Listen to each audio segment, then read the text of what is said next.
President Donald Trump গতকাল শনিবার বলেছেন, যুক্তরাষ্ট্র ইরানের উপর হামলা স্থগিত রাখতে সম্মত হয়েছে। অথচ আগের দিনই তিনি যে কোনো সময় ইরানের উপর নতুন করে হামলা শুরুর কথা জানিয়েছিলেন।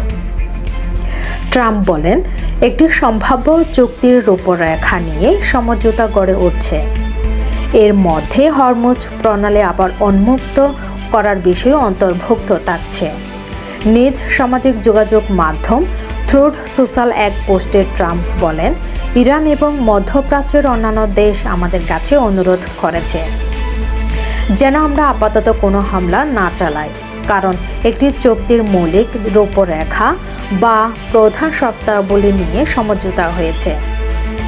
এই চুক্তির মধ্যে হরমুজ প্রণালী অবিলম্বে সম্পূর্ণ ও পুরোপুরি খুলে দেওয়া এবং ইরানের পারমাণবিক হুমকির অবসানের বিষয় অন্তর্ভুক্ত থাকবে বলে জানান মার্কিন প্রেসিডেন্ট।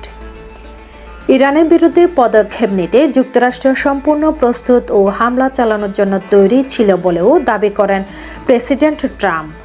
বলেন, তবে দ্রুত একটি চুক্তিতে পৌঁছানো সম্ভব হওয়ার শর্তে হামলা স্থগিত করতে তিনি সম্মত হয়েছেন।